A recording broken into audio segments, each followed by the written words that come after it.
Muitos dizem que a voz mais bonita de todos os tempos era de um homem chamado Freddie Mercury. Ele era talentoso. Sua voz tinha um timbre que chamava a atenção de quem escutava. Freddie Mercury viveu pouco, mas intensamente. Em 1991, ele deixou esse mundo por causa de uma doença devastadora, a AIDS. Como foram suas últimas horas de vida? É exatamente isso que eu contarei para vocês no vídeo de hoje. Eu sou o Benjamin e seja bem-vindo ao nosso canal.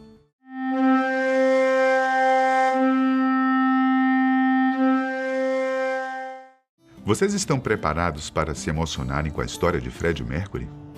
Eu já vou avisando que sua vida é repleta de alegrias, mas, como todos sabem, o fim é trágico. Nascido em 1946 como Farrokh Bulsara, em Zanzibar, na Tanzânia, Freddie começou no mundo da música logo cedo. Com apenas 7 anos de idade, ele começou a estudar piano em Mumbai, na Índia.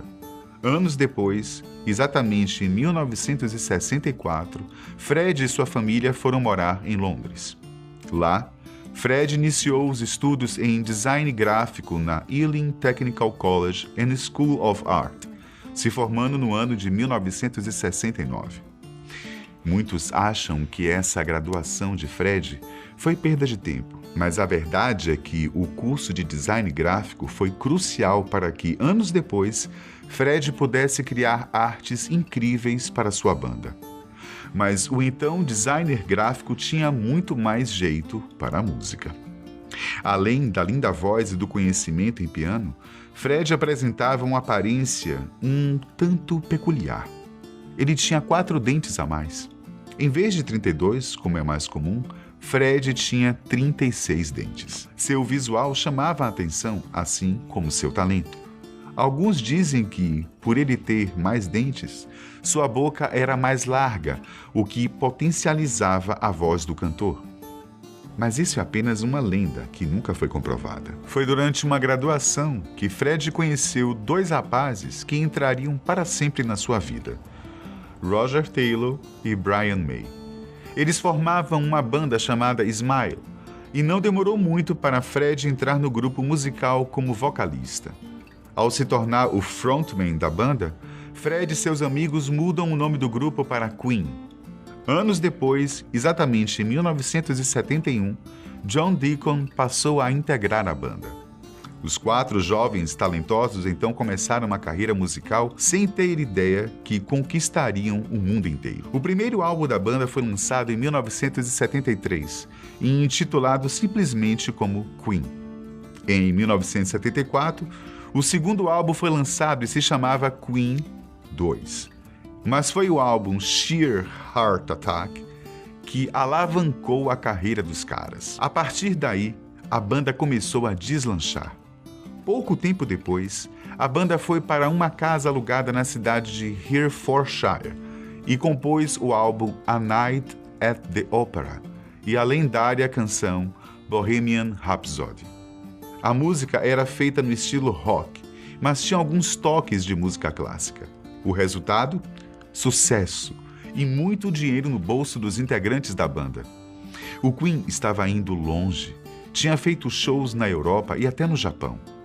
Nessa época, Freddie vivia 2 momentos únicos da sua vida. Um com a banda, o outro com a mulher que amava, Mary Austin. Os 2 tinham se conhecido quando ela trabalhava em uma loja de roupas e logo começaram a se relacionar.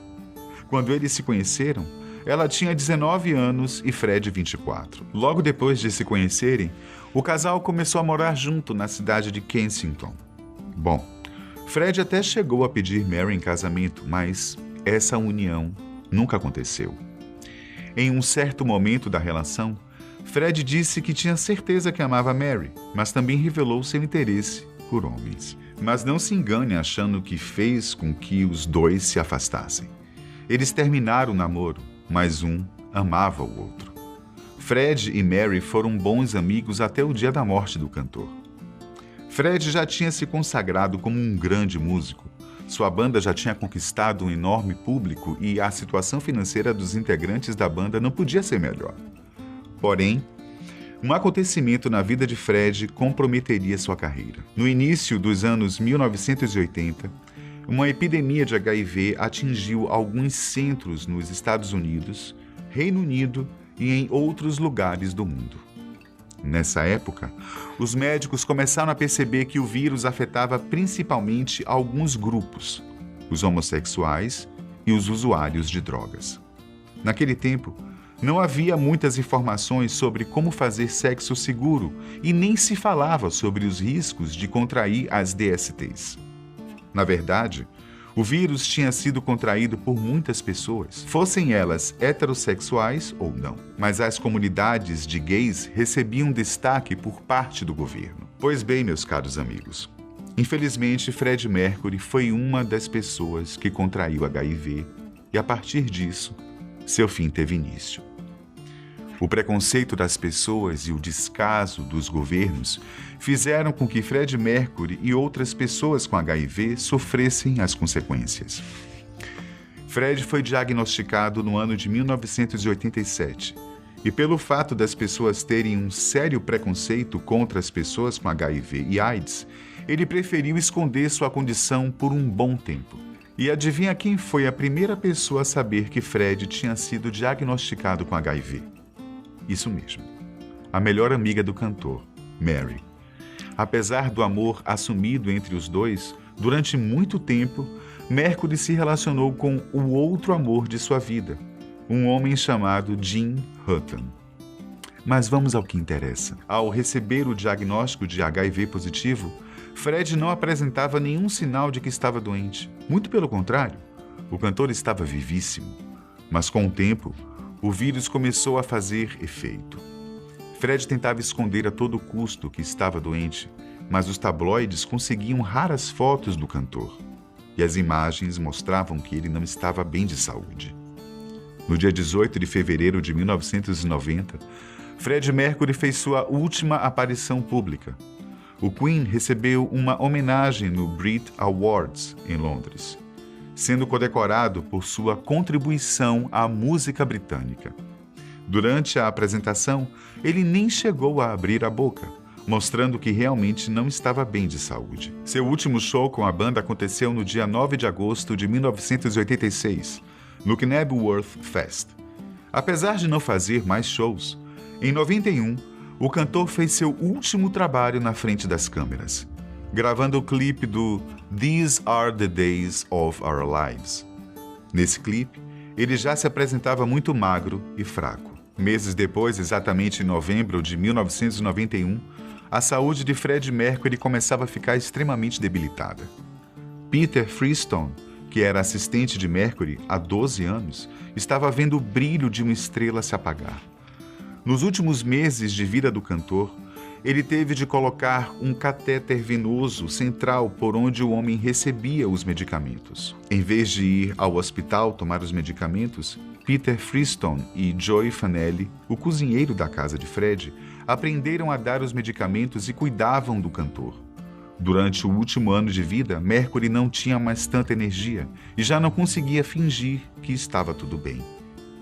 No dia 23 de novembro de 1991, Fred sentia que iria deixar esse mundo. Essas seriam suas últimas horas de vida. E, finalmente, cerca de 48 horas antes de morrer, Fred resolveu assumir publicamente que era HIV positivo e tinha AIDS.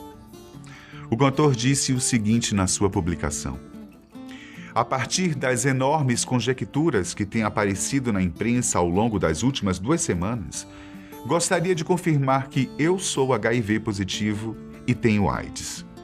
Creio que tenha sido correto não publicar esta informação até agora para proteger a privacidade das pessoas ao meu redor.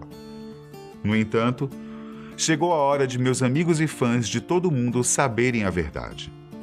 Espero que todos se unam a meus médicos e todos os outros no mundo que lutam contra esta doença terrível. Minha privacidade sempre foi algo especial para mim e eu sou famoso por dar poucas entrevistas.